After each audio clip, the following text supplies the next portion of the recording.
Episode की starting में हमें हमारे मेन कैरेक्टर किम को दिखाया जाता है, जो एक रोबोट जिसका नाम पैक्स होता है। वो उससे बता रहा था कि उसने ये जॉब इसलिए क्विट नहीं की क्योंकि उसके पास इससे अच्छा कोई ऑप्शन नहीं था। वो अपनी ये सारी प्रॉब्लम्स उस रोबोट को बता ही रहा था, पर उसे कुछ भी समझ नहीं आ रहा था क्योंकि वो एक ऐसा रोबोट था जिसमें कोई भी ज़्यादा इमोशंस नहीं थे। तो वो किम की कोई भी बात समझ नहीं पा रहा था। तभी किम इससे बहुत ज़्यादा निराश होता है। तो तभी वो रोबोट अपना काम करने के लिए वहाँ से चला जाता है। तभी वहाँ पर किम के पास एक दूसरा रोबोट आता है जो वहाँ पर कुछ सामान ट्रांसपोर्ट कर रहा होता है। तो वो किम को वहाँ से साइड हटने के लिए कहता है। तभी किम भी वहाँ से फिर साइड हट जाता है। पर किम सोच रहा था कि वो गलत जगह पर आ चुके हैं क्योंकि यहाँ पर ऐसा कोई भी नहीं है जो उसकी बातों को समझ सके। यहाँ पर उसके साथ बात करने के लिए सिर्फ रोबोट्स है और वो भी उसकी बातों को अच्छे से समझ नहीं सकते। वो इन सभी बातों से काफ़ी ज़्यादा दुखी होता है। तभी उसे अपने 2 महीने पहले के फ्लैशबैक याद आता है। जब वो मिलिट्री से डिस्चार्ज हुआ था तो वो काफ़ी ज़्यादा खुश था। और तभी उसे उसके मोम डैड का फ़ोन आता है, जिसके बाद उसे पता चलता है कि उसके मोम डैड किसी दूसरी सिटी में शिफ्ट हो चुकी है और उन्होंने उसके हाफ ईयरली का रेंट भी पे कर दिया है। फिर तभी से वो वहाँ पर अकेला रह रहा होता है और जॉब्स को भी ढूंढ रहा होता है। वो जॉब के लिए एक कैफ़े पर भी गया था पर उसे वहाँ पर कोई भी जॉब नहीं मिली थी। तकरीबन 1 महीने लगातार जॉब ढूंढने के बाद भी उसे कोई जॉब नहीं मिलती, जिससे वो काफ़ी ज़्यादा परेशान था। तो तभी एक दिन वो अपनी सिस्टर्स के साथ बात कर रहा था। वो उन्हें बता रहा था कि वो काफ़ी ज़्यादा यूज़लेस है और उसकी सिस्टर भी उसका काफ़ी ज़्यादा मजाक उड़ा रही थी। उसने अपनी सिस्टर्स का नाम सिस्टर 1 और सिस्टर 2 के नाम से फीड किया था। तभी उसकी एक सिस्टर उसे रिकमेंड करती कि उसे लॉजिस्टिक सेंटर में काम करना चाहिए। तो उसके रिकमेंडेशन के बाद ही वो यहाँ पर काम कर रहे हैं। फिर किम ये सब कुछ सोचते हुए पछता ही रहा होता है। तभी वहाँ पर उसका मैनेजर आ जाता है और टिम को बताने लग जाता है कि हमारे पास टूना कैंस का स्टॉक खत्म हो चुका है, पर पैक्स हमें बता रहा है कि हमारे पास टूना कैंस पड़े हैं वेयर हाउस में। क्या तुम वहाँ पर जाकर चेक कर सकते हो कि जो हमारे पास टूना कैंस पड़े हैं या नहीं पड़े? टिम भी मैनेजर को हाँ कह देता है और मन ही मन सोच रहा होता है कि मैनेजर से अच्छी तरीके से तो पैक्स बात कर लेता है। और फिर किम वहाँ से चला जाता है वेयर हाउस में चेक करने के लिए। फिर किम वेयर हाउस में जाता है और इधर उधर टूना कैंस के स्टॉक को ढूंढने लग जाता है। थोड़ी देर बाद उसे वहाँ पर मिल भी जाता है टूना कैंस का बॉक्स और वो उसे उठाने ही लगता है। पर तभी वहाँ का वेयर हाउस का गेट बंद हो जाता है, जिस देखने के बाद किम भी बहुत ज़्यादा हैरान होता है। तभी वो उसे खोलने की भी कोशिश करता है पर खुल नहीं रहा होता है। तभी वो अपने मैनेजर को भी फ़ोन करता है वहाँ से निकलने के लिए, पर उसका मैनेजर उसका कॉल नहीं उठाता। तभी किम सोच रहा होता है कि क्या मुझे यहाँ पर 199 पर फ़ोन करना चाहिए। तो फिर सोचता है कि ना, इसके करने का कोई फ़ायदा नहीं। ऐसी बात नहीं है कि ये कोई फ्रीज़र है जिसमें वो ज़्यादा टाइम रहेगा तो मर जाएगा। और वैसे भी अगर उसने फ़ोन किया तो मैनेजर उस पर बहुत ज़्यादा गुस्सा होगा। फिर किम सोच रहा होता है कि अभी मैं कुछ टाइम और ज़्यादा वेट कर लेता हूँ। अगर फिर भी कोई नहीं आया यहाँ पर तो मैं कॉल कर दूंगा 199 पर। तभी वो अपने चैट खोल लेता है सिस्टर्स की और वहाँ पर उन्हें बताने लग जाता है कि वो वेयर हाउस में स्टक हो चुका है। जिसके बाद उसकी सिस्टर भी उसका काफ़ी ज़्यादा मजाक उड़ाती है। और तभी उसकी सिस्टर उसे एक मैसेज करती है कि उसके घर के साइड वाली एक बिल्डिंग कोलैप्स हो चुकी है। और फिर उसे वो अपने फ़ोन भी करती है। जैसे कि मैं उसे फ़ोन उठाता है तो उसे कहने लग जाता है कि तुम इतनी बड़ी होने के बाद भी ऐसे मजाक करती हो। तभी वहाँ पर वेयर हाउस में एक अर्थक्वेक आ जाता है और सायरन बजने लग जाती है, जिसके सुनने के बाद किम बहुत ज़्यादा घबरा जाता है। तभी वहाँ पर अनाउंसमेंट होती है कि यहाँ पर जितने एम्प्लॉयज़ काम कर रहे हैं जल्दी से जल्दी यहाँ से निकले वेयर हाउस में से। तभी किम भी काफ़ी ज़्यादा घबरा जाता है और जल्दी से गेट बजाने लग जाता है और कहने लग जाता है कि क्या यहाँ पर कोई है तो यहाँ पर गेट खोलो। पर वहाँ पर कोई भी नहीं आता। फिर किम वहाँ पर 199 पर फ़ोन करने की कोशिश भी करता है, पर उसके फ़ोन में कोई भी सिग्नल नहीं आ रहा होता है। जिसके बाद वो काफ़ी ज़्यादा परेशान होता है। तभी वहाँ पर उसके गेट पर बहुत ज़ोर ज़ोर से कोई पंचेस मारने लग जाता है।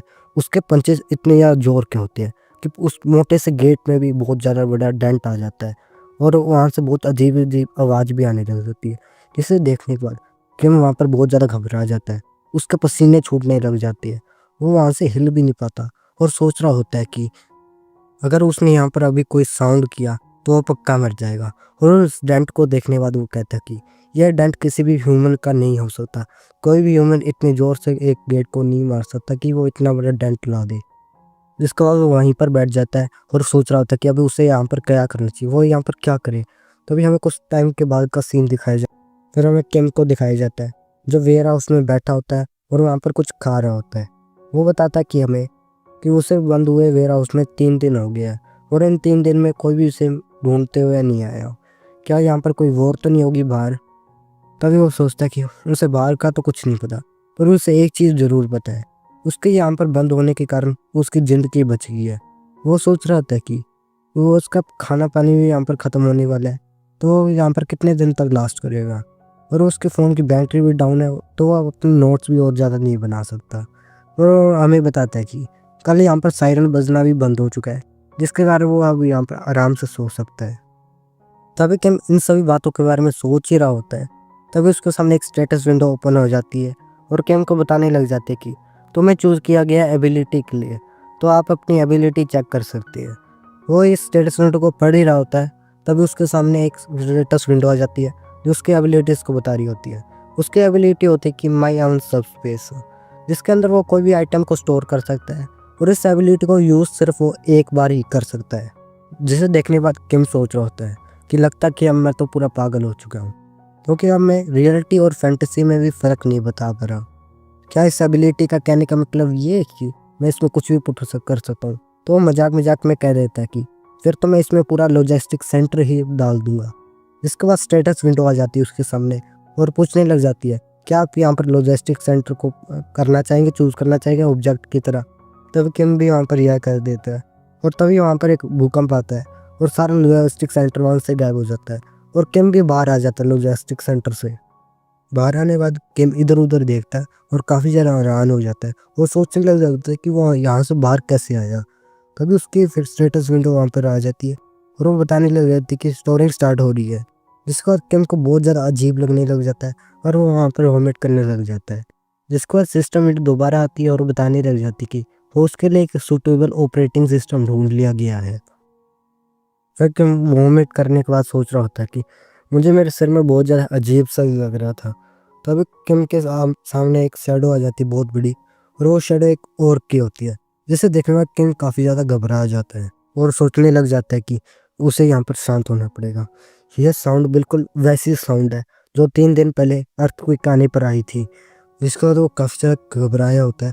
वो सोच रहा होता है कि क्या ये साउंड किसी गोरिल्ले की है या फिर ये कोई एक बियर है। फिर वो सोचता है कि ये कुछ भी होए, पर ये बहुत ज़्यादा डेंजरस है। वो इतना सोचने के बाद वो वहाँ से बहुत तेज़ी से भागने लग जाता है और कहने लग जाता है कि कोई उसे प्लीज़ यहाँ से बचाए। इसका और कोई वहाँ पर दहाड़ के लग जाता है और उसके पीछे आने लग जाता है। जिससे देखने के बाद केम सोचता है कि ये है क्या चीज़ हो, एक और के यहाँ पर कर क्या रहा है और ये इतना तेज़ कैसे भाग सकता है। अगर ऐसे ही चलता रहा तो ये मुझे कुछ टाइम में पकड़ लेगा। तभी वहाँ पर स्टेटस विंडो आ जाती है और किम को बताने लग जाती है कि सिंक्रोनाइजेशन कंप्लीट हो चुकी है, अब होस्ट वहाँ पर एंटर हो सकता है सब स्पेस में। जिसके बाद सिस्टम विंडो किम से पूछती है क्या आप वहाँ पर एंटर होना चाहेंगे। जिसके बाद किम भी कहता है हाँ बिल्कुल मैं होना चाहूँगा। जैसे ही वो ये बोलता है तभी और उसके पीछे से अटैक कर लेता है। जिसे देखने में किम सोचता है कि अब बहुत ज़्यादा लेट हो चुका है, अब वो इस अटैक से नहीं बच पाएगा। तो वो अपनी आँखें बंद कर लेता है, पर वो कुछ टाइम के बाद देखता है कि वो मना नहीं है, तो वो अपनी आँखें खोलता है और देखता है कि सामने और क्या है और एक वो पोर्टल के अंदर आ चुका है और सोचता है कि क्या ये और अंदर नहीं आ सकता। जिसके बाद एक ड्रोन वहीं पर होता है और वो किम को बताता है हाँ ये अंदर नहीं आ सकता। जिसके बाद वो ड्रोन किम को डिटेल में बताने लग जाता है कि इस सब स्पेस में बिना किम के परमिशन को कोई भी लिविंग थिंग, ऑब्जेक्ट या एनर्जी नहीं घुस सकती। जिसके बाद किम भी सोचता है कि ये है क्या, और तभी वो इधर उधर देखता है और सोचता है कि ऐसा नहीं हो सकता, क्योंकि वो पोर्टल और कोई जगह नहीं खुला था, वो वहाँ पर लॉजिस्टिक सेंटर में ही खुला था।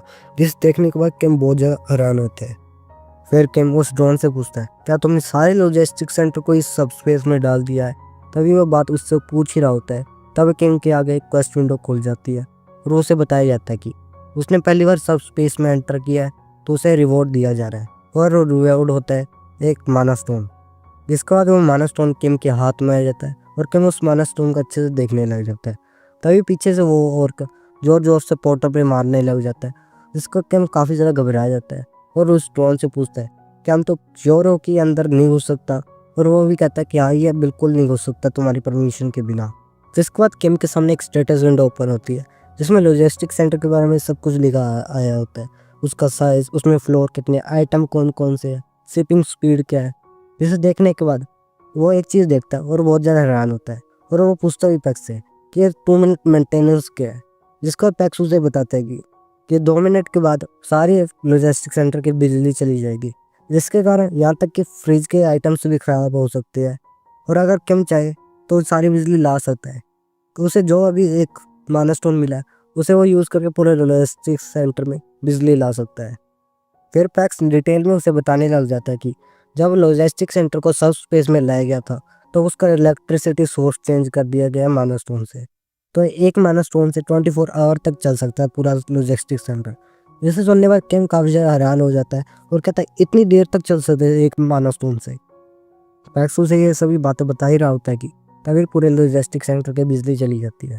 फिर केम सोच रहा होता है कि अगर बिजली ज़्यादा टाइम के लिए चली गई तो फ्रीज़र वाले सारे आइटम खराब हो सकते हैं, और अगर फ्रीज़र वाले सारे आइटम खराब हो गए तो उसे खाना ढूंढने के लिए बाहर जाना पड़ेगा। और जो अभी वर्ल्ड की सिचुएशन है उस सिचुएशन में खाना ढूंढना नेक्स्ट टू इम्पॉसिबल है। तो वो कुछ भी करके यहाँ पर ज़्यादा देर के लिए बिजली को नहीं जाने दे सकता। इतना सभी सोचने के बाद किम पैक्स से पूछता है, तुमने कुछ देर पहले ये कहा था कि एक माइलस्टोन से तुम 24 आवर तक बिजली ला सकते हो, तो क्या ये बात सच है? फिर पैक्स कहता है हाँ ये बात बिल्कुल सच है। फिर वो पूछता है कि फिर मैं और ज़्यादा माइलस्टोन कैसे पाऊँ? जिसका पैक्स उसे बताता है कि वो और भी ज़्यादा माइलस्टोन दूसरे वर्ल्ड के क्रिएचर्स को मार कर पा सकता है। जिसके बाद किम उसे वो वाला माइलस्टोन दे देता है और तभी वहाँ पर लॉजिस्टिक सेंटर की सारी बिजली आ जाती है दोबारा। फिर किम पैक्स को उसे कुछ वेपन्स दिखाने के लिए कहता है। फिर पैक्स भी उसे एक बॉक्स में वेपन्स ला कर दे देता है। उस बॉक्स में बहुत अलग अलग टाइप के वेपन थे, जैसे कि स्वॉर्ड, एक्स, प्लेट, बहुत सारे। किम उन सभी वेपन्स को देख रहा होता है और सोच रहा होता है कि वो इन सभी वेपन्स के साथ उस मॉन्स्टर के साथ क्लोज रेंज में फाइट नहीं कर सकता। तो उसके पास लास्ट ऑप्शन है कि वो इन वेपन को उसके ऊपर थ्रो करे। पर यहाँ पर मेन प्रॉब्लम ये है कि उसके पास इन वेपन का ज़्यादा स्टॉक नहीं है, और अगर उसने ये सारे वेपन उसके ऊपर थ्रो कर दिए तो उसके पास फाइट करने के लिए और कोई वेपन नहीं होंगे। और वो इस बात के लिए भी श्योर नहीं है कि यह वेपन उस मॉन्स्टर को कुछ खरोच भी दे पाए। फिर किम सोचता है कि ऐसी बात नहीं है कि उसे इस मॉन्स्टर को एक ही अटैक में मारना है। अगर वो इस मॉन्स्टर को एक क्रिटिकल हिट भी दे पाए तो भी उसके लिए ये काफ़ी है। तभी वो इतने अंदर कॉन्फिडेंस लाता है और एक एक्स को पूरी जोर से अपनी ताकत लगाकर उस मॉन्स्टर की तरफ फेंक देता है। वो एक्स जाकर सीधे उसके शोल्डर पे लगती है मॉन्स्टर के, जिसका मॉन्स्टर को वो भी बहुत जोर से चीखने लग जाता है। और किम देखता है कि उसने अपनी पूरी पावर से उस एक्स को उस मॉन्स्टर पर मारा था, फिर भी वो एक्स सिर्फ उस मॉन्स्टर को एक स्क्रैच ला पाई है। जिसका किम सोच रहा होता है कि अगर वो एक डैगर को कितनी भी जोर से फेंक दे तो भी वो इस मॉन्स्टर को ज़्यादा डैमेज नहीं दे पाएगी, क्योंकि एक डैगर बहुत ज़्यादा हल्का होता है। तो इस मॉन्स्टर के साथ फाइट करने के लिए सबसे बेस्ट वेपन है एक्स। जिसके बाद किम पैक्स से पूछता है कि एक्स का स्टॉक कितना पड़ा है। जिसका पैक्स कहता है कि वो अभी जाकर चेक कर लेता है। जब वो चेक करने के लिए गया होता है तब पे किम सोच रहा होता है कि अब उसके बाद ज़्यादा एक्स का स्टॉक नहीं पड़ा, तो उसे दूसरे कोई वेपन के साथ हमला करना पड़ेगा उस मॉन्स्टर पर। तो पैक्स आता है वहाँ पर और किम को बताता है कि अभी उसके पास टोटल 15 एक्स बढ़े हैं। जिसके बाद किम थोड़ा हैरान हो जाता है। वो सोच रहा होता है कि जब उसने पहली बार पहले एक्स का स्टॉक देखा था तब भी 15 थे, तो अभी यहाँ पर फिर से 15 कैसे हो गया है। जिसके बाद किम कहता है कि जहाँ पर भी स्टॉक पड़े मुझे वहाँ पर लेके चलो। फिर पैक्स भी किम को वहाँ पर ले जाते जहाँ पर एक्स के स्टॉक होते हैं। वहाँ पर जाने के बाद किम कहता है कि ऐसा क्यों है कि यह बार बार डुप्लीकेट हो रही आइटम। किम ने ऐसा इसलिए कहा था क्योंकि वहाँ पर जितनी बार भी किम वहाँ से एक्स लेता था वो बार बार डुप्लीकेट हो जाते थे वहाँ पर। जिसके बाद वो पैक्स उसे बताता है कि यहाँ पर जो भी आइटम है उन सभी के ओरिजिनल आइटम के ऑब्जेक्ट के डाटा से बने हैं, इसलिए यहाँ पर कोई भी आइटम चला जाए तो फिर से वहाँ पे बनाया जा सकता है। जिसके बाद किम कहता है तो इसका क्या मतलब है कि ये इन्फिनाइट स्टॉक है लॉजिस्टिक सेंटर में। जिसके बाद पैक्स कहता है कि तुम ऐसा भी कह सकते हो। फिर किम सोच रहा होता है कि फिर तो उसे वेपन की कोई फिक्र करने की ज़रूरत नहीं है, तो वो जितने चाहे उतने वेपन उस मॉन्स्टर पर फेंक सकता है और वो वेपन कभी भी ख़त्म भी नहीं होंगे। जिसके लिए अब उसे क्रिटिकल हिट देने की भी ज़रूरत नहीं उसे, वो चाहे तो उसे आराम से भी फेंक सकता है और फिर भी उससे डैमेज हो ही जाएगा। पर यहाँ पर सबसे बड़ी प्रॉब्लम ये है कि वो इतने सारे वेपन फेंकने के बाद बहुत ज़्यादा थक जाएगा। जिसका पैक्स आता है वहाँ पर और किम को बताने लग जाता है कि उसे सारे वेपन उसके ऊपर मैनुअली थ्रो करने की ज़रूरत नहीं है, वो चाहे तो इन सभी वेपन को शिप कर सकता है। फिर किम पैक्स से पूछता है कि फिर इन वेपन को शिप कैसे करना है। जिसका पैक्स उसे बताता है कि जिस भी वेपन को किम शिप करना चाहते हैं तो उस वेपन के बारे में पहले सोच ले और फिर उसे बस बोलना है शिप, जिसका वेपन खुद ही ऑटोमेटिकली शिफ्ट हो जाएगा। बस इसमें एक प्रॉब्लम है कि एक वेपन शिप करने के बाद 30 सेकंड का कूल डाउन लगेगा अगला शिप करने के लिए, और किम चाहे तो इस कूल डाउन को भी कम कर सकता है अपने स्किल को एन्चेंट करते हुए। जिसके बाद किम पूछता है तो क्या ये शिप एक स्किल है? जिसके बाद पैक्स कहता है हाँ, शिप एक स्किल है। जिसके बाद किम एक वेपन के बारे में सोचता है और बोलता है शिप। जिसके बाद वो वेपन काफ़ी तेज़ स्पीड के साथ जाते हुए उस मॉन्स्टर को हिट करता है। उसके इतनी तेज़ स्पीड होने के कारण वो मॉन्स्टर काफ़ी दूर जाकर गिर जाता है। ये देख के तो किम भी बहुत ज़्यादा हैरान होता है और पूछने लगता कि ये क्या स्पीड थी। इसका पैक्स उसे बताता कि इस आइटम की स्पीड थी 60 किलोमीटर पर आवर, और अगर किम चाहे तो इसे up to 75 kilometre per hour तक बढ़ा सकता है। और अगर इसे इससे भी ज़्यादा बढ़ाना है तो इसे स्किल को एन्चेंट करना होगा। जिसके बाद किम उससे भी पूछता है कि वो इसे स्किल को एन्चेंट कैसे कर सकता है। जिसके बाद पैक्स उसे बताता है कि उसे इसे एन्चेंट करने के लिए माना स्टोन की ज़रूरत पड़ेगी। जैसे सुनने के बाद किम पैक्स से कहता है कि उसे अभी कुछ आइटम्स चाहिए तो पैक्स उसे ला के दे दे। जिसके बाद पैक्स उसे भी वो आइटम ला देता है। वो आइटम होता है कि एक कॉम्पैक्ट सूट, जिसे को पहनने के बाद किम एक मैप को उठाता है और उसमें कुछ लोकेशन को मार्क करने लग जाता है। और फिर वो कहने लग जाते हैं कि अगर उसे अपनी डेस्टिनेशन तक पहुंचना है तो उसे ये वाला रोड मैप फॉलो करना पड़ेगा। और यहाँ पर सबसे अच्छी बात यह है कि उसके पास इतना लंबा ट्रैवल करने के लिए एक अच्छा सा व्हीकल भी है। वो व्हीकल बेशक एक कार या बाइक जितना अच्छा नहीं है, पर अभी के टाइम के लिए वो किसी सुपर कार से कम भी नहीं है। वो यहाँ पर एक बाइसिकल के बारे में बात कर रहा था। और फिर किम साइकिल पर बैठ जाता है और लॉजिस्टिक सेंटर से बाहर चला जाता है। फिर हमें आधे घंटे के बाद का सीन दिखाया जाता है जहाँ पर किम ने काफ़ी दूर तक ट्रैवल कर लिया था और हमें बता रहा था कि उसने इस आधे घंटे में टोटल 12 और को मारा है। और वो ये दो बातें समझा अपनी एबिलिटी के बारे में। सबसे पहली बात यह है कि उसकी एबिलिटी कुछ ज़्यादा ही ओवर पावर्ड है। जब उससे पहले एबिलिटी मिली थी तब वो उसे इतना नहीं पता था कि उसकी एबिलिटी क्या है, पर अब वो ध्यान से देखे तो उसकी एबिलिटी कुछ ज़्यादा ही ओवर पावर्ड है। फिर अपनी एबिलिटी के बारे में और भी अच्छे तरीके से बताने लग जाता है हमें कि उसकी एबिलिटी सिर्फ शिपमेंट नहीं है। वो चाहे तो कोई भी आइटम जो उसने शिप किया बाहर, वो उसे अपने पास दोबारा बुला भी सकता है, जैसे रिट्राइव करना। और हमें बताने लग जाता है कि उसके लिए एक्स जैसे कोई भी फालतू से वेपन होए उसे रिट्राइव करना ज़्यादा इंपॉर्टेंट नहीं है। पर यह एबिलिटी सिर्फ वेपन्स के ऊपर काम नहीं करती, यह माना स्टोन पर भी काम कर जाती है। फिर हमें दिखाया जाता है कि किम ने एक और को मारा होता है, उसका माना स्टोन किम के पास खुद आ जाता है। यही होती है किम की एबिलिटी जो अब हमें बता रहा था उसके बारे में। फिर किम हमें अपनी एबिलिटीज़ के बारे में बता ही रहा था कि तभी उसके सामने उसकी स्टेटस विंडो अपीयर होती है जो किम को बता रही देगी अब तक किम ने टोटली 13 माना स्टोन का कलेक्ट कर चुका है, जिसको देखने में किम भी काफ़ी ज़्यादा खुश होता है। जिसके बाद वो उस स्टेटस विंडो को वहीं पर बंद कर देता है और लॉजिस्टिक सेंटर से बाहर आ जाता है। बाहर आने के बाद किम हमें दोबारा से बताने लग जाता है कि उसने जो यहाँ पर आने के बाद दूसरी चीज़ सीखी है वो ये है कि इस वर्ल्ड में सिर्फ और मॉन्स्टर नहीं है, यहाँ पर और भी अलग अलग टाइप के भी मॉन्स्टर है। वो हमें ये बात बता ही रहा था कि तभी किम के ऊपर से एक मॉन्स्टर उड़ता हुआ जा रहा था जो कुछ विब्रेंट टाइप का दिख रहा था, जिसको देखना किम सोच रहा था कि कहीं इस मॉन्स्टर ने मुझे देख तो नहीं लिया। अगर इस मॉन्स्टर के साथ मेरी बैटल होगी तो मैं शायद तक इस मॉन्स्टर से जीत नहीं पाऊंगा। वो ये सब बातें सोच ही रहा था कि तभी उसे किसी के चिल्लाने की आवाज़ आती है। जिसके बाद वो पीछे मुड़कर देखता है कि एक आदमी जो किसी मॉन्स्टर से डरते हुए काफ़ी तेज़ी से वहाँ से भाग रहा था। तभी वो मॉन्स्टर भी उसके सामने आ जाता है और उसके ऊपर एक काफ़ी ज़ोरदार हमला कर देता है, जिस हमले के कारण वो आदमी काफ़ी ज़्यादा घायल हो जाता है और वहीं पर गिर जाता है। तभी उसका एक साथी भी वहाँ पर आ जाता है और उस आदमी से कहने लग जाता है कि तुम क्या ठीक हो? क्या तुम ठीक हो? तुम्हें कुछ हुआ तो नहीं? तुम्हें यहाँ से जल्दी जाना पड़ेगा वरना मॉन्स्टर हमें मार देगा। वो उससे ये बातें कह ही रहा था कि तभी वो मॉन्स्टर भी उसके सामने आ जाता है, जिसको देखने पर उस आदमी भी बिल्कुल ही फट जाती है और वो सोचता है कि आज उसकी मौत पक्की है, आज वो यहीं पर मरने वाला है, आज वो नहीं बच सकता। वो ये सब कुछ सोच ही रहा था कि पर वो मॉन्स्टर उसके ऊपर बिल्कुल भी अटैक नहीं करता। वो उस घायल वाले आदमी की तरफ जाने लग जाता है उसे अटैक करने के लिए।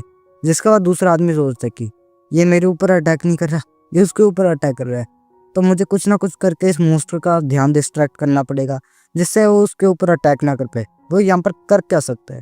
वो ये सभी बातें सोच ही रहा था कि तभी वहाँ पर एक ज़ोरदार रोशनी पड़ने लग जाती है, जिसके बाद सभी वहाँ पर डिस्ट्रैक्ट हो जाते हैं और उस रोशनी की तरफ ही देखने लग जाते हैं। तभी उस लाइट में से काफ़ी ज़्यादा पावरफुल अटैक आता है जो सीधे एक विवरण के हेड पर लग जाता है, जिसका विवरण काफ़ी ज़्यादा दूर जाकर गिर जाती है। तभी वो दोनों विवरण की तरफ देखते हैं, मानो कि उन दोनों के चेहरों से रंग ही उड़ जाता है। वो देखते कि एक एक्स ने विवरण को मार दिया, जिसको देखना उन दोनों की फट रखी होती कि एक एक्स से कैसे किसी ने विवरण को मार दिया। तभी हमारा मेन कैरेक्टर वहाँ पर साइकिल से आता है और उन दोनों से कहता कि माफ़ करना, मेरी साइकिल की लाइट थोड़ी ज़्यादा ही तेज़ थी, कहीं आपको इससे कोई प्रॉब्लम तो नहीं हुई।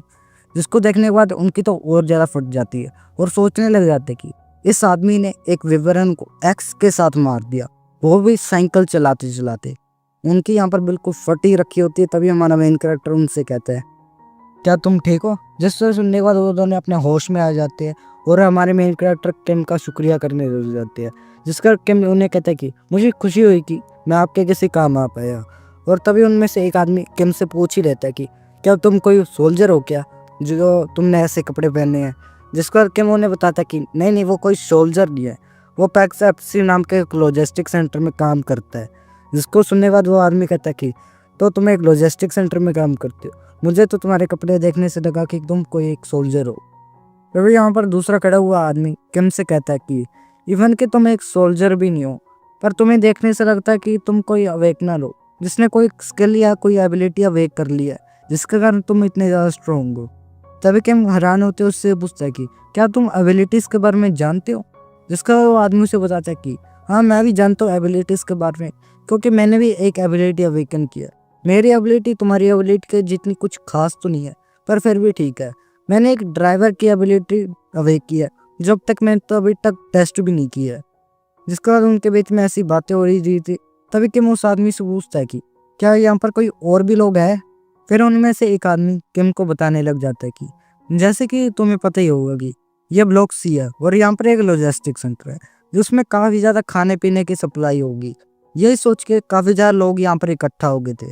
मेन प्रॉब्लम ये नहीं थी कि काफ़ी ज़्यादा लोग इकट्ठा हो गए थे, मेन प्रॉब्लम ये थी कि लोगों के साथ यहाँ पर काफ़ी ज़्यादा मॉन्स्टर भी इकट्ठा हो गए थे, जिसके कारण यहाँ पर मोस्टली लोग मारे गए। यहाँ पर सिर्फ 10 से 15 लोग बच पाए, बाकी लोग या तो फिर मॉन्स्टर के हाथों मारे गए या जिंदा ही खा लिए गए। और जो भी 10 से 15 लोग बचे थे, वो भी ब्लॉक ई के अंडरग्राउंड टर्मिनल में है और हम लोग भी उन्हीं लोगों में से एक है। हम यहाँ पर कुछ व्हीकल्स और खाने पीने की सप्लाई के लिए आए थे, पर जब हमने यहाँ पर आकर देखा तो हमें पता चला कि यहाँ पर लॉजिस्टिक सेंटर गायब हो चुका है। जिसके बाद किम को ऐसी अपनी बातें बता ही रहा था कि तभी वो किम से पूछ लेता कि कैसा रहेगा कि तुम हमारी प्लेस पर आके रहने लग जाओ और हमें ज्वाइन कर लो। अगर तुमने हमें हमारी प्लेस पर ज्वाइन कर लिया तो हम तुम्हें रेगुलर खाने पीने की सप्लाई भी देंगे और हमारा प्लेस अंडरग्राउंड के 4th फ्लोर पर है, जहाँ पर आज तक किसी मॉन्स्टर ने अटैक नहीं किया। जिसका किम सोचने लग जाता है कि क्या मुझे इनके बात मान लेनी चाहिए और इनकी फोर्सेस ज्वाइन कर लेनी चाहिए, क्योंकि कुछ टाइम पहले इन्होंने व्हीकल के बारे में कहा था कि यह व्हीकल ढूंढ रहे हैं और यहाँ पर मुझे कोई खाने पीने या कोई रहने की जगह की ज़रूरत नहीं है, पर मुझे यहाँ पर सबसे ज़्यादा ज़रूरत है तो वह है इन्फॉर्मेशन और ख़ास करके व्हीकल के बारे में। पर मैं इन्हें कम्प्लीटली ट्रस्ट भी नहीं कर सकता। जिसका किम काफ़ी ज़्यादा सोचता है इसके बारे में और काफ़ी ज़्यादा सोचने के बाद फिर किम वहाँ पर जाने का डिसीजन बना ही लेता है। तो वो दोनों किम को अपने बेस तक लेके जाने के लिए गाइड कर रहे थे। रास्ते में जाते जाते किम को वह विवरण दिखता है जिसे उसने पिछले एपिसोड में मारा था। तो वो जाते जाते उस विवरण का स्टोन भी कलेक्ट कर लेता है। फिर हम कुछ टाइम के बाद का उन दोनों के बेस का सीन दिखाया जाता है, जहाँ पर एक आदमी किसी और को बहुत ज़्यादा ब्रूटली मारकर वहाँ पर बैड तरीके में खड़ा होता है। जिसे देखने के बाद तो किम की भी फट जाती है और वो सोचने लग जाता है कि इसे देखने से बहुत ज़्यादा डेंजरस लग रहा है, ये आदमी बहुत ज़्यादा डेंजरस है और वहाँ पर उसकी बहुत बुरी हालत होती है। तभी किम के साइड में खड़े हुआ आदमी उस आदमी से पूछ लेता है कि यहाँ पर हुआ क्या था। इसका तो आदमी उसे बताने लग जाता है कि यहाँ पर गलती से एक औरत आ गया था, पर अच्छी बात यह थी कि इस औरत ने हमें देखा नहीं था तो हमने इसे आराम से मार दिया था। तभी वो आदमी किम के बारे में पूछ लेता है कि ये कौन है, यहाँ पर क्या कर रहा है। जिसका आदमी बताने लग जाते हैं कि यह पैक्स में काम करने वाला एक एम्प्लॉई है और इसी के कारण हम उस विवरण से बच पाए हैं, इसने उस विवरण को हराया है। यह सुनकर वहाँ पर सभी लोग आपस में बात करने लग जाते कि इस आदमी ने अकेले एक विवरण को मार दिया, वो भी एक्स के साथ। इसकी एबिलिटी कुछ ज़्यादा ही ओवर पावर है। ऐसी बातें सभी लोग वहाँ पर करने लग जाते हैं। तभी वहाँ पर किम के साथ एक लेडी आती है जो किम को थैंक यू कहती है उन दोनों को बचाने के लिए वहाँ पर। और भी वहाँ पर सभी लोग वहाँ पर थैंक यू करने लग जाते हैं किम का। और वो आदमी जिसने उस औरत को मारा था वो भी किम का शुक्रिया अदा करता है कि उसने उनके 2 आदमी को बचा लिया। जिसका वो आदमी किम से कह देता है कि कैसा रहेगा कि तुम कुछ देर आराम कर लो, तुम इतनी दूर से आए होगे तो थक गए होगे, और अगर तुम कुछ खाने पीने के लिए भी चाहिए होगा तो मांग लेना, हमारे पास खाने पीने की अच्छी सप्लाई पड़ी है, और अगर ख़त्म भी होगी तो हम लॉजिस्टिक सेंटर से ला सकते हैं। जिसके बाद किम के साथ आया हुआ एक आदमी उस आदमी को बता देता है कि मैनेजर यहाँ पर एक प्रॉब्लम है, लॉजिस्टिक सेंटर अब वहाँ पर नहीं रहा, लॉजिस्टिक सेंटर गायब हो चुका है। ये सुनने के बाद वो आदमी और वाला आदमी कहता है तुम क्या करो, सच में लॉजिस्टिक सेंटर गायब कैसे हो सकता है। इसको का आदमी कहता है कि हमने वहाँ पर खुद जाकर देखा, पर वहाँ पर लॉजिस्टिक सेंटर गायब हो गया था, जिसके कारण हमारे पीछे विवरण पड़ गया था। जिसके बाद वहाँ पर लोगों के बीच में बात होने लग जाती कि एक लॉजिस्टिक सेंटर इतनी बड़ी बिल्डिंग गायब कैसे हो सकती है। वहाँ पर थोड़ा सा लोग डरे हुए थे कि लॉजिस्टिक सेंटर अब गायब हो गया, तब उनकी फूड की सप्लाईज का क्या हुआ। जिसका और वाला आदमी वहाँ पर कह देता कि आप सभी को यहाँ पर डरने की ज़रूरत नहीं है, आज नहीं तो कल उस लॉजिस्टिक सेंटर का सामान ख़त्म हो जाना था। हम ऐसा मान लेते कि कुछ टाइम पहले हो गया जितना हमने सोचा था, तो हमें यहाँ से जल्दी निकलना होगा और हमें उस टनल को भी खोदना पड़ेगा। करके हम वहाँ पर सोचते कि तो इनके पास अभी के लिए व्हीकल्स है और हमें सिर्फ यहाँ पर टनल क्लियर करने की ज़रूरत है।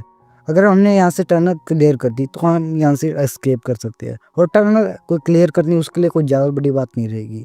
जिसका ये सोच ही रहा होता है तो वो आदमी किम से कह देता है कि मिस्टर किम, मुझे तो नहीं लगता कि आपको यहाँ से टनल से जाने की ज़रूरत होगी, क्योंकि टनल से मेनली व्हीकल्स जिनके पास होगी उन्हें वहाँ से निकलने की ज़रूरत होगी।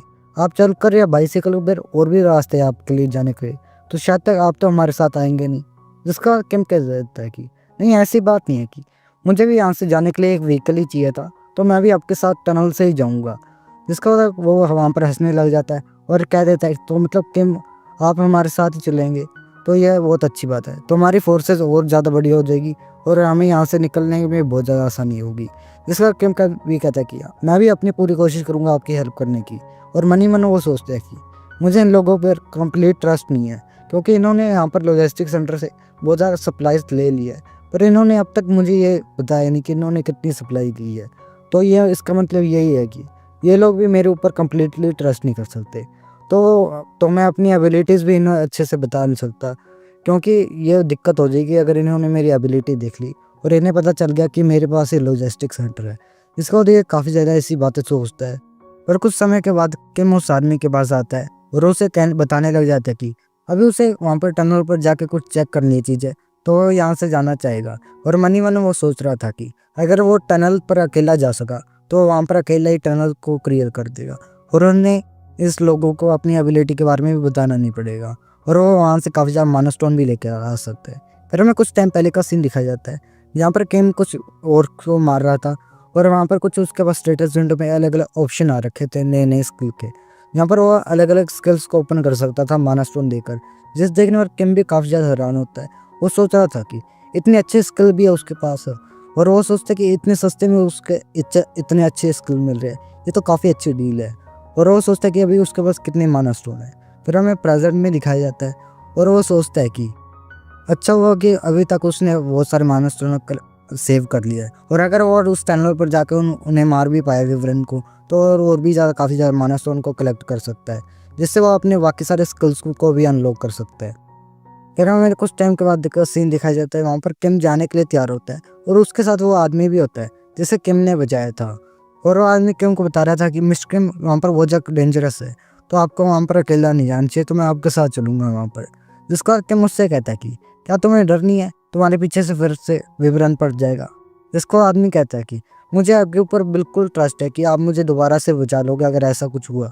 जिसका किम उसका थैंक यू कहता है, तो वहाँ पर जाने के लिए तैयार होते हैं। फिर वो किम उससे पूछता है कि क्या तो इस बार तुमने कहा था कि तुम इसे पहली बार ट्राई करोगे अपनी एबिलिटी को, तो तुम्हें क्या यहाँ पर कोई स्टेटस विंडो दिख रही है।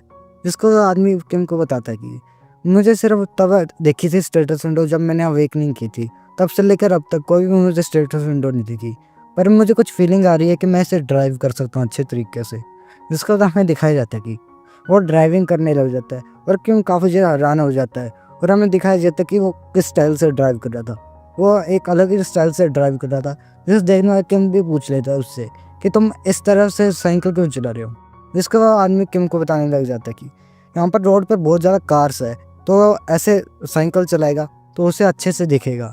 जिसके बाद आदमी कह रहा था कि मिस्टर किम, आगे कुछ दूर वहाँ पर विवरण है, तो उसे यहाँ पर क्या करना चाहिए, क्या उसे चलाते रहना चाहिए। जिसका किम उससे कह देता है कि कहाँ पर है, मुझे तो यहाँ पर दिख नहीं रहा। जिसके बाद हमें कुछ टाइम के बाद दिखाया जाता है कि वहाँ पर एक विवरण होता है। वो आदमी किम से दोबारा पूछता है कि अभी हमें यहाँ पर क्या करना चाहिए मिस्टर किम।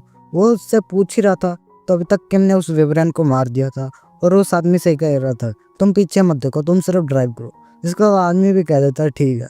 फिर कुछ समय और बाइसिकल चलाने के बाद वो आदमी बताता कि हम यहाँ पर टनल के पास पहुँच चुके मिस्टर किम। जिसका किम सोचता कि हम कुछ ज़्यादा ही जल्दी पहुँच गए, जितना टाइम उसने सोचा था उससे भी जल्दी। जिसको आदमी अचानक से बाइसिकल चलाना छोड़ देता था। जिससे किम भी पूछता है तुम रुक क्यों गए। जिसके बाद हमें दिखाया जाता है कि उन दोनों को चारों तरफ से विवरण ने घेर रखा होता है, जिससे वो आदमी बिल्कुल ही डर गया होता है। वो सोचता है कि आज वो पक्का ही यहाँ पर मरेगा। यहाँ पर ऐसा कोई चांस नहीं है कि वो इतने सारे विवरण को मार सके।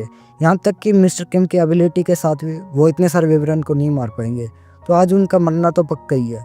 उसने ये बात सोच ही रखी होती है। तभी वहाँ पर पीछे से किम बोलने लग जाता है कि लगता है कि अब मैं अपनी एबिलिटी को और टाइम तक हाइड नहीं कर सकता। ये बोल ही रहा होता है तो वो पीछे मुड़ के देखता है और उन किम से पूछने लग जाता है कि आप यहाँ पर क्या बात कर रहे हो। तभी वह एक विवरण उस आदमी के ऊपर अटैक करने के लिए आ जाता है। वो उसके बहुत ज़्यादा करीब आ ही जाता है और तभी किम अपनी एबिलिटी से उस विवरण को मार देता है। और तभी वो अपनी आंखें खोलता आदमी और देखता कि मरा नहीं है। जिसके बाद वो पीछे मुड़ के किम से पूछता है कि यहाँ पर हुआ क्या। तो उस अपने सामने देखता है कि उसके सामने एक बहुत बड़ा पोर्टल ओपन हो रखा होता है, जिसमें एक लॉजिस्टिक सेंटर होता है।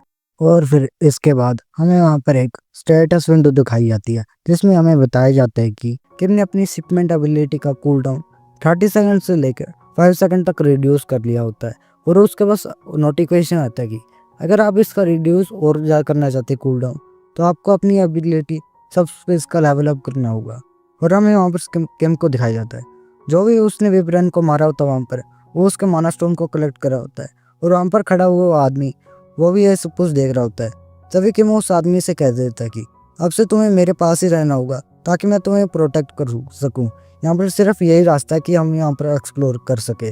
जिसको वो आदमी भी किम को कह देता है हाँ। जिसका वो सोचता कि यहाँ पर मिस्टर किम के पीछे ये लॉजिस्टिक सेंटर क्या कर रहा है और यहाँ पर इस चीज़ सोच ही रहा होता है। तभी वहाँ पर एक विवरण उस आदमी के ऊपर अटैक कर देता है, पर किम अपनी एबिलिटी की मदद से उस विवरण को वहीं पर मार देता है और भी वहाँ पर विवरण अटैक करने लग जाते हैं। तो किम अपनी एबिलिटी का यूज़ करते हुए ये सभी विवरण को मारने लग जाता है और वो ताकि और भी अच्छे से उस विवरण के साथ फाइट कर सके तो वो अपनी सबस्पेस के अंदर से जाकर वहाँ से फाइट करने लग जाता है। ये सब कुछ वहाँ पर वो खड़ा हुआ आदमी भी देख रहा होता है और वो काफ़ी ज़्यादा हैरान हो जाता है और सोचने लग जाता है मिस्टर किम की एबिलिटी कुछ ज़्यादा ही ओवर पावर्ड है। उसे यहाँ पर समझ तो नहीं आ रहा यहाँ पर क्या हो रहा है, पर वो एक बात के लिए यहाँ पर पूरा श्योर है कि मिस्टर किम के सामने ये मॉन्स्टर कुछ नहीं है। मिस्टर किम इसे आराम से हैंडल कर सकते हैं ये सभी मॉन्स्टर को। फिर आदमी सोचने लग जाता है कि मैं मिस्टर किम से काफ़ी ज़्यादा जेलस हूँ, क्योंकि मिस्टर किम के पास जो एबिलिटी है, अगर ऐसी एबिलिटी मेरे पास होती तो मैं अपनी फैमिली से काफ़ी ज़्यादा जल्दी मिल पाता। पर वो मुझे ये नहीं समझ आ रहा कि मिस्टर किम की फैमिली कितनी ज़्यादा दूर है जो उन्हें एक व्हीकल की ज़रूरत पड़ रही है। वही सब कुछ सोच ही रहा था, पर तभी हमें वार का सीन दिखाया जाता है जहाँ पर विवेन उन दोनों के पास से दूर भागने लग जाते हैं। जैसे देख के किम भी कहने लग जाता है कि लगता है ये बाकी मॉन्स्टर की तरफ पागल नहीं है, इनके पास अच्छा दिमाग है जो ये यहाँ से डर कर भाग रही है। पर किम उन विवरण पर ध्यान नहीं देता और अपने माना स्टोन को कलेक्ट करने लग जाता है। माना स्टोन देखने वाले वो आदमी किम से पूछता है मिस्टर किम ये क्या चीज़ है। जिसके बाद वो बताता है किम ये माना स्टोन है जो मॉन्स्टर की बॉडी से मिलते, इससे मैं अपनी एबिलिटीज़ को एन्चेंट कर सकता हूँ जिससे वो और ज़्यादा पावरफुल हो गई। इसके बाद वो आदमी कहता है तो इससे तुम अपनी एबिलिटीज़ को एन्चेंट करते हो। जिसका किम सोच रहा था तो इन लोगों को माना स्टोन के बारे में पता नहीं था, तो इन्होंने जब वो उस वर्क को मारा था तो इन्होंने माना स्टोन को कलेक्ट नहीं किया था।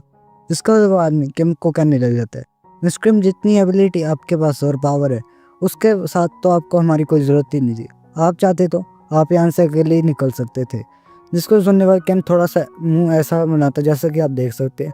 जिसे देखने वाला आदमी कहता है क्या ऐसा हो सकता है कि आप यहाँ से अकेले जाने के बारे में ही सोच रहे थे। जिसका किम कहता है कि मेरा मतलब ये नहीं था, मैं यहाँ पर बस देखने के लिए आया था और अगर मुझे लगता कि मैं यहाँ से निकल सकता हूँ तो मैं शायद तक चुपचाप यहाँ से निकल जाता। पर जिसके बाद वो आदमी किम से कहता कि मिस्टर किम माफ़ करना, मैं आपके रास्ते में आ गया। जैसा किम कहता कि तुम माफ़ी मांगने की कोई ज़रूरत नहीं, अगर तुम यहाँ पर नहीं होते तो शायद तक मैं यहाँ तक पहुँच ही नहीं पाता, क्योंकि मुझे यहाँ के रास्ते अच्छे से नहीं पता। फिर किम उस आदमी से कहने लग जाता है कि हमें जल्दी से यहाँ से निकलना चाहिए, वरना यहाँ पर विवरण हो सकता है कि दोबारा से रीग्रुप होकर हमारे ऊपर अटैक करे। जिसके बाद वो आदमी किम से पूछने लग जाता है कि मिस्टर किम, आपको व्हीकल की जरूरत कहाँ तक है।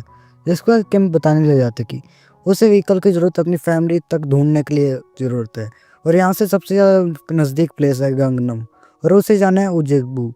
इससे सुनने के बाद वो आदमी सोचता है कि उसकी भी डेस्टिनेशन गंगनम की तरफ ही है। तो वो मिस्टर किम से पूछने लग जाता है कि क्या मिस्टर किम उसके साथ ट्रैवल कर सकते हैं, क्योंकि उसकी भी डेस्टिनेशन गंगनम की तरफ ही है। फिर वो और भी ज़्यादा बताने लग जाता है कि यहाँ पर कोई गारंटी नहीं है, अगर मैंने टनल को पास कर लिया तो मैं आगे भी जाकर बच पाऊँगा। मेरे पास ड्राइविंग स्किल है जिसके ऊपर मेरे को कॉन्फिडेंस है कि मैं ड्राइव अच्छा कर लूँगा, पर यहाँ पर कोई भी इसकी गारंटी नहीं कि मैं मॉन्स्टर से बच पाऊँगा। पर मिस्टर किम, आपका केस बिल्कुल डिफरेंट है। आपके स्किल्स के साथ आप किसी भी मॉन्स्टर का इजीली सामना कर सकोगे, और अगर आप मेरे साथ चलोगे तो मुझे यकीन है कि मैं अपनी फैमिली तक आराम से पहुंच पाऊंगा।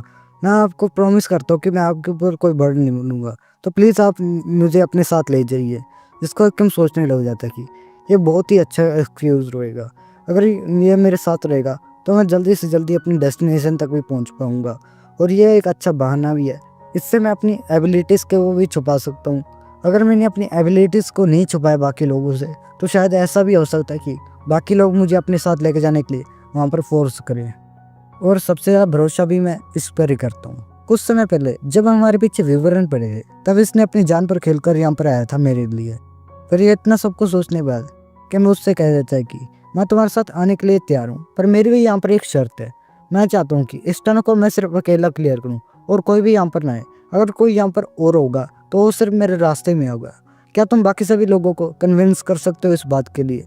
जिसे सुनने के बाद वह आदमी कह देता है कि मिस्टर, ये काम मैं कर दूंगा, आपको कोई टेंशन लेने की ज़रूरत नहीं। अगर मैं उन सभी लोगों को जाकर समझाऊंगा तो वह मेरी बात समझ जाएंगे। इसके बाद हमें उनके बेस का सीन दिखाया जाता है, यहाँ पर वो दोनों आगे होते हैं।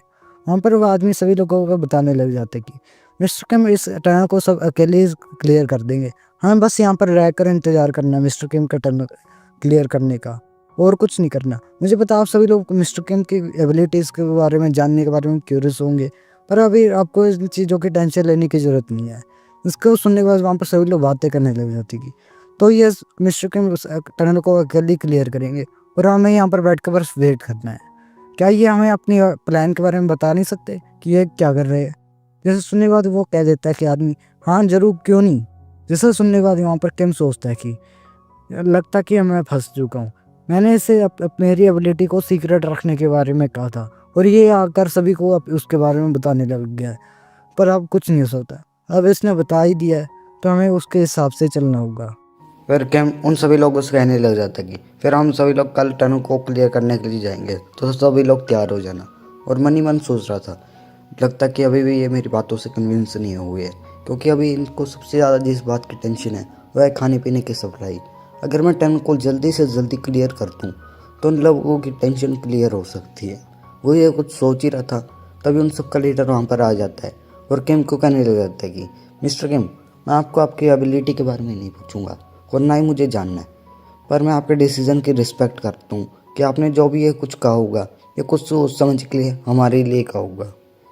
अगर हमारा आपके काम के बीच में इंटरफेयर ना करना हेल्प कर सकता है तो हम आपके काम के बीच में इंटरफेयर नहीं करेंगे। और अब जब आप टनल को अकेले क्लियर कर रहे हैं हमारे लिए, हम बस आपके लिए इतना ही कर सकते हैं। प्लीज़ हमारे ग्रेटिट्यूड एक्सेप्ट कीजिए। जैसे देख मैं किम से कहता है कि नहीं नहीं, ऐसी कोई बात नहीं, मैं ये तो बस मैं अपने लिए कर रहा था, तो आपको ये फूड मुझे देने की कोई ज़रूरत नहीं है, आपने अपनी फैमिलीज़ के लिए सेव किया था।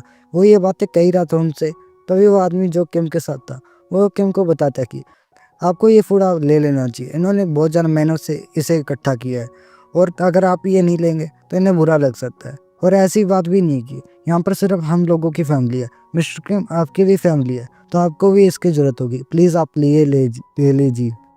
फिर वो लोग वहाँ पर कुछ ड्रिंक्स को निकाल लेते हैं और सेलिब्रेट करने लग जाते हैं, और बात कर रहे होते हैं कि यहाँ पर ये चीज़ बहुत बुरी हुई कि हमारे पास ज़्यादा ड्रिंक्स नहीं थे, पर जितने भी है हम उसे का एंजॉय करेंगे और सेलिब्रेट करेंगे, और कल अपनी फैमिलीज को मिलने के लिए निकलेंगे।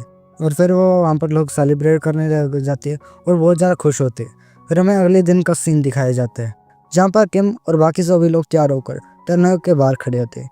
किम अपनी पूरी तैयारी कर कर वहाँ पर खड़ा होता है। वो सभी लोगों से वहाँ पर कहता है कि आपको टेंशन लेने की बात नहीं, पहले मैं अंदर जाऊँगा और सारी टनल को क्लियर कर दूँगा। मेरे क्लियर करने के बाद आप भी अंदर आ जाना। जिसके बाद किंग टनल की ओर बढ़ जाता है और हमें टनल में दिखाया जाता है जहाँ पर बहुत सारी मॉन्स्टर होती है। फिर हमें किंग का कुछ बहुत पुराना फ्लैशबैक दिखाया जाता है जब किम एक चाइल्ड होता है। हमें दिखाया जाता है कि किम और उसकी बहन के बीच में फाइट हो रही होती है और उनके फादर उन्हें रुका रहे होते हैं। जिसके बाद किम उनके फादर से कहता है कि इसने पहले मेरे साथ फाइट की थी शुरू। जिसका वो उसकी बहन उससे कहने लग जाती है कि मैंने कब की पहले शुरू, तुमने पहले की। जिसके बाद उन दोनों के बीच में फाइट चलने लग जाती है। जिसके बाद उनके फादर उन दोनों को बताने लग जाते कि मैं अपनी फैमिली का अकेला चाइल्ड था, तो मैं कभी भी एक सिबलिंग वाला बॉन्ड नहीं पा पाया, पर तुम बहुत ज़्यादा लकी हो जो तुम्हें ये बॉन्ड मिला और मैं तुमसे बहुत ज़्यादा जेलस भी हूँ। और भी उनके फादर उन्हें बताने लग जाते कि अभी के लिए तुम बेशक तुम एक दूसरे से हेट करते होगे और तुम्हें एक दूसरे के बारे में ज़्यादा सोचते नहीं होगे, पर एक दिन ऐसा भी आएगा जब तुम रियलाइज़ करोगे कि एक फैमिली कितनी ज़्यादा प्रीशियस होती है। उनके फादर उन्हें इन सभी बातों के बारे में बता ही रहे थे। तभी उनके फादर की वाइफ वहाँ पर पीछे आ जाती है और उनके फादर को बताने लग जाती कि मैंने तुम्हें कहा था ना कि वहाँ पर डिनर के टेबल पर पास आओ और मेरी हेल्प करो। उन दोनों के बीच में ऐसी बातें चल रही थी और किम वहाँ पर अपनी फैमिली के बारे में ये देख रहा था और वो काफ़ी ज़्यादा खुश था। और फिर हम यहाँ पर प्रेजेंट में आते हैं जहाँ पर किम अपनी फैमिली को याद करते हुए काफ़ी ज़्यादा खुश होता है और वो वहाँ पर सभी लोगों को अपनी फैमिली की तरह हंसते खेलते हुए देख के भी काफ़ी ज़्यादा खुश होता है। उन्हें ऐसे हंसते देखते हुए उसे अपनी फैमिली की भी काफ़ी ज़्यादा याद हो रही होती है। हमें दिखाया जाता है कि वहाँ पर सभी लोग आपस में ऐसी हंसते खेलते हुए बातें कर रहे होते हैं। फिर हमें रात का सीन दिखाया जाता है जहाँ पर वहाँ पर सभी लोग वहाँ पर इतना ज़्यादा सेलिब्रेशन करने के बाद थक गए होते हैं और घोड़े बेच कर सभी लोग सोने लग जाते हैं। तभी वहाँ पर योंगसू, हाँ यही आदमी जिसे मैं कब से एक आदमी कह के बुला रहा था, तो अब से मैं इसे इसके नाम से बुलाऊंगा और इसका नाम है योंगसू। योंगसू वहाँ पर उठता है और देखता है कि यहाँ पर मिस्टर किम नहीं है। इसके बाद वो थोड़ा बाहर जाता है और वो कुछ लोगों से पूछता है कि क्या तुमने मिस्टर किम को देखा है यहाँ पर। जिसके बाद एक आदमी वहाँ पर उसे बताता है कि मैंने मिस्टर किम को यहाँ पर देखा था, जो हम बता रहे थे कि वो कुछ ताज़ी हवा लेने के लिए बाहर जा रहे कुछ समय के लिए। जिसके बाद उसके साइड में खड़ी हुई एक लेडी कहने लग जाती कि मुझे लगता है कि मिस्टर किम हमारे साथ कुछ कंफर्टेबल नहीं है। फिर योंगसू ये सुनने के बाद किम को ढूंढने के लिए इधर उधर ढूंढने लग जाता है। वो फिर कुछ समय के बाद उसे किम मिल भी जाता है जो एक ट्रक के पास होता है और कुछ काम कर रहा होता है वहाँ पर। जिसका योंगसू उसके पास आ रहा होता है और किम ने भी योंगसू को वहाँ पर देख लिया था। फिर योंगसू किम के पास आने के बाद उससे पूछता है कि तुम यहाँ पर क्या कर रहे हो, तुम थक गए होगे, तुम्हें यहाँ पर सो जाना चाहिए था, क्या तुम्हें अंदर कंफर्टेबल नहीं लग रहा सोने के लिए। जिसके बाद किम उसे बताता है कि ऐसी बात नहीं कि मुझे अंदर नींद नहीं आ रही, बस मैं यहाँ पर थोड़ा सा काम कर रहा था। जिसके बाद योंगसू उससे पूछता है कि तुम यहाँ पर क्या कर रहे थे। जिसके बाद किम कहता है कि मैं ज़्यादा कुछ नहीं कर रहा था, मैं बस इन लोगों की कुछ हेल्प कर रहा था। जिसके बाद योंगसू देखता है कि किम ने पूरा ट्रक सप्लाईज के साथ भर दिया था खाने पीने की और उसमें उसने एक साइकिल भी रख दी थी। ये देख कर योंगसू काफ़ी ज़्यादा हैरान हो जाता है। फिर किम योंगसू को बताने लग जाता है कि उसने इस ट्रक को सिर्फ आधे ही भरा है, क्योंकि अगर वो इस ट्रक को पूरा भर देता तो ट्रक काफ़ी ज़्यादा हैवी हो जाता और इसे ट्रांसपोर्ट करना भी काफ़ी ज़्यादा मुश्किल हो जाता है। इसके अंदर इतनी सप्लाईज तो है कि ये अपनी डेस्टिनेशन तक पहुंच सके और ये मेरा लास्ट ट्रक था जिसे मुझे फिल करना था। जिसे सुनने वाला योंगसू किम से पूछता है तुम्हारा लास्ट ट्रक से क्या मतलब है, क्या तुम ये तो नहीं कह रहे कि तुमने यहाँ के सारे 15 ट्रक भर दिए सप्लाईज के साथ। जिसके बाद किम कहता है कि हाँ, मैंने यहाँ के सारे 15 के 15 ट्रक सप्लाईज के साथ भर दिए, क्या तुम ये बात बाकी सभी लोगों के साथ सीक्रेट रख सकते हो। जैसे सुनने बाद योंगसू किम से कहने लग जाता है कि तुम पागल तो नहीं होगे, अगर तुम्हारे पास एक लॉजिस्टिक सेंटर भी होए तो भी ये सप्लाईज कुछ ज़्यादा ही है देने के लिए, क्या तुम्हारे पास सप्लाईज की कमी नहीं हो जाएगी इससे देने के बाद। जिसके बाद किम योंगसू से कहता है कि तुम्हें यहाँ पर मेरे सप्लाईज की फिक्र करने की ज़रूरत नहीं, मेरे पास अभी भी इतनी ज़्यादा सप्लाईज पड़ी है कि वो मेरे लिए काफ़ी ज़्यादा रहेगी, तो तुम्हें यहाँ पर इसके लिए परेशान होने की कोई ज़रूरत नहीं। फिर योंगसू सोच रहा होता है कि मिस्टर किम के पास कितनी ज़्यादा ही सप्लाईज है, जो इतनी ज़्यादा सप्लाईज देने के बाद भी उनके पास काफ़ी ज़्यादा सप्लाईज बची है। वो सप्लाईज तो ऐसे दे रही है कि उनके लिए सप्लाईज का कोई मतलब ही नहीं है। यही सोचते हुए योंगसू काफ़ी ज़्यादा हो रहा होता है हैरान। जिसके बाद हमें अगले दिन का सीन दिखाया जाता है जहाँ पर किम टनल को क्लियर करने के लिए टनल में आया होता है, जो अपनी सब स्पेस में बैठा होता है और सब स्पेस के अंदर से खड़ा वहाँ पर सभी वेवरेंस को मारा होता है और मन ही मन सोच रहा था कि अच्छा रहता कि अगर वो अपने सब स्पेस में बाकी लोगों को लाकर इस टनल को पास कर लेता, पर वो ऐसी चीज़ नहीं कर सकता, क्योंकि जब उसने ये चीज़ अपने पैक्स से पूछी थी, तो पैक्स ने उसे बताया था कि वो अपने सब स्पेस के इस लेवल पर किसी और को अपने सब स्पेस में नहीं ला सकता। अगर वो बाकी लोगों को अपने सब स्पेस में लाना चाहता है तो उसे अपने सब स्पेस का लेवल 2 पर करना होगा, फिर जाकर वो 20 लोगों को अपने सब स्पेस में रख सकता है। फिर किम अपनी स्टेटस विंडो को चेक करने लग जाता है, जहाँ पर उसे अपने सब स्पेस का लेवल अप करने के लिए 100 माना स्टोन चाहिए होते हैं, और अब तक किम ने टोटल 32 माना स्टोन को कलेक्ट कर लिया होता है। जिसके बाद किम सोच रहा होता है कि अब टनल में ज़्यादा विवरण नहीं बचे, अब ज़्यादा से ज़्यादा कुछ 40 विवरण होंगे, और कुछ विवरण तो अभी भाग भी रहे हैं, जिसके कारण यहाँ पर लेवल अप करना थोड़ा मुश्किल होगा। पर अच्छी बात तो ये है कि उसने पहले अपनी शिपमेंट एबिलिटी का लेवल अप कर लिया था, जिसके कारण यहाँ पर उसका काफ़ी ज़्यादा कूल डाउन कम हो गया, जिसके कारण ही वो इतनी जल्दी से माना स्टोन को कलेक्ट कर पा रहा है। पर अगर उसे अपनी फैमिली को सब स्पेस में रखना है तो उसे अपनी एबिलिटी का जल्दी से जल्दी लेवल 2 पर करना पड़ेगा अपग्रेड। फिर किम एक चीज़ देख के काफ़ी ज़्यादा हैरान होता है कि एक विवरण किम की तरफ ही लगातार देख रहा था, और किम को भी काफ़ी ज़्यादा अजीब लग रहा था उस विवरण को देखने के बाद। फिर हमारा सीन बाहर की तरफ शिफ्ट होता है, जहाँ पर सभी लोग किम के लिए बाहर टनल के इंतजार कर रहे होते हैं और परेशान हो रहे होते हैं कि क्या मिस्टर किम अंदर टनल में सही होंगे, क्या वो वहाँ पर अकेले फाइट कर भी पाएंगे। जिस सोच के वहाँ पर सभी लोग परेशान हो रहे होते हैं, तभी उनमें से एक आदमी वहाँ पर कहने लग जाता है कि फिर हम यहाँ पर कर भी तो क्या सकते हैं, अगर हम मिस्टर किम की कोई ज़्यादा हेल्प भी करने की कोशिश करें तो भी हम उनके लिए सिर्फ एक बर्डन है और उनके काम नहीं आएंगे। तो इससे अच्छा रहेगा कि हम उनके लिए अब थोड़ा टाइम और ज़्यादा वेट करें बाहर, और उनके आने तक का वेट करें। जिसके बाद वो सब लोग यहाँ पर ऐसी बातें कर ही रहे थे कि तभी वहाँ पर उनमें से एक अंकल वहाँ पर कह देता है कि वो देखो मिस्टर किम टनल से बाहर आ गया है। जिसके बाद सभी लोग पूछने लगे होते हैं कि कहाँ पर है मिस्टर किम, कहाँ पर है। फिर हमें किम को दिखाया जाता है जो टनल से बाहर आ रहा होता है, और उसके पूरे कपड़ों पर खून ही खून लगा होता है, जिसे देख के वहाँ पर सभी लोग थोड़े से घबराए होते हैं। और पर तभी किम उनके तरफ आते होते काफ़ी ज़्यादा स्माइल कर रहा होता है, जिस देखने के बाद वहाँ पर सभी लोगों की टेंशन दूर हो जाती। वो सभी लोगों की ये टेंशन थी कि कहीं मिस्टर किम का कोई घायल तो नहीं हो गए, कहीं को कहीं पर चोट तो नहीं लगी, या फिर उनके साथ कुछ बुरा तो नहीं हो टनल के साथ। पर किम का ऐसे स्माइल करता हुआ देखते हुए उन्हें पता चल गया कि मिस्टर किम बिल्कुल ठीक है और उन्हें कुछ भी नहीं हुआ। ये देख के वो सभी लोग वहाँ पर रिलीफ हो चुके थे। इसका किम वहाँ पर आ जाता है और उन सभी के बीच में बात होने लग जाती। तभी उन सब का लीडर वहाँ पर सभी को बताने लग जाते कि तुम सभी लोगों ने बहुत ही अच्छा काम किया मेरे जैसे एक पुलिस लीडर के अंदर। मैं उम्मीद करूँगा कि सभी लोग यहाँ पर अपने घर पर सुरक्षित पहुँच जाए। पर यंग से अपने लीडर को कहता है कि लीडर आपका भी काफ़ी ज़्यादा शुक्रिया, अगर आप हमारे साथ नहीं होते तो आज हम भी यहाँ पर नहीं होते। यहाँ पर जो भी हमने ये काम किए वो आपके कारण ही कर पाए हैं, और हम सभी लोग भी ये चाहेंगे कि लीडर आप भी अपनी फैमिली को अच्छे से मिल पाए और आपको भी कुछ ना होए। फिर वहाँ पर खड़ा हुआ किम कहता है कि ओ मैं तुम्हें एक बात बताना तो भूल ही गया कि मैंने तुम्हारे लिए कार्गो में एक गिफ्ट प्रिपेयर किया है। अगर तुम कभी भी किसी मुसीबत में फंसो तो अपने ट्रक का कार्गो खोल लेना, वहाँ पर मैंने तुम्हारे लिए गिफ्ट जो छोड़ा है वो तुम्हारा मुश्किल समय में काम आएगा। और फिर ये कहने वाला वहाँ पे सभी लोग वहाँ पर बात करने लग जाते कि मिस्टर किम ने हमारे लिए एक गिफ्ट छोड़ा है। जिसके बाद हमें दिखाया जाता कि वहाँ पर सभी लोग बहुत चीयर अप होते हैं और कहने लग जाते कि जल्दी से जल्दी हम चलते हैं हमारी फैमिलीज को मिलने के लिए, और वहाँ पर सभी लोग वहाँ पर चीयर करने लग जाते हैं एक दूसरे को।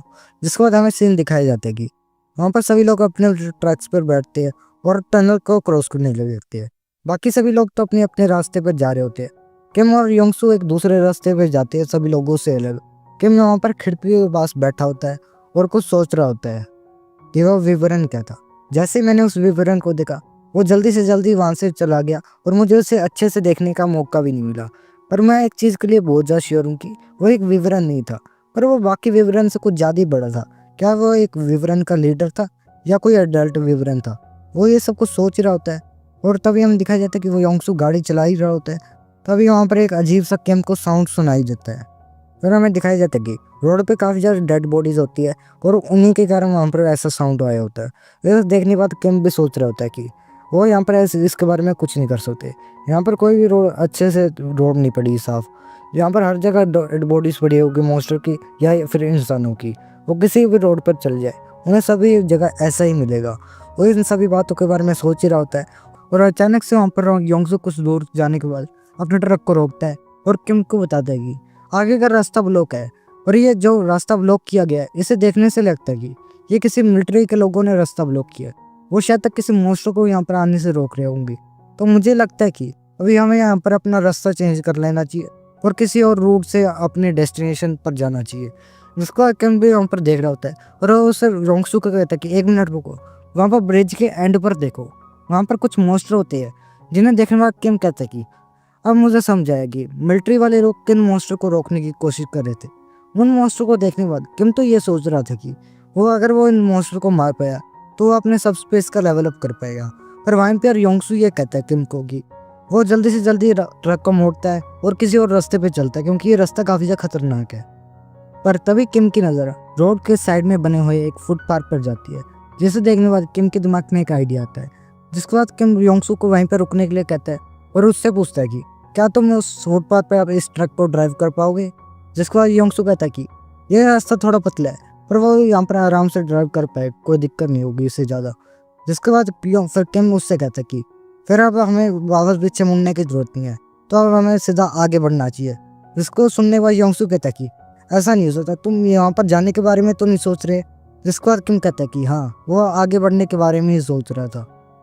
पर योंगसू भी मान जाता है और ट्रक को आगे बढ़ाने लग जाता है। योंगसू और किम आगे देखते हैं कि एक और कुन बाकी सभी मॉन्स्टर के साथ फाइट कर रहा होता है।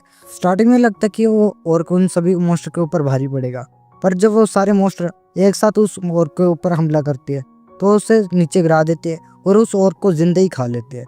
जिसे देखना योंगसू तो काफ़ी ज़्यादा घबरा जाता है और किम को कहने लग जाता है कि किम, मुझे नहीं लगता कि तुम्हारा आगे बढ़ने का आइडिया सही है, मुझे लगता है कि अभी भी हमें वापस चलना चाहिए।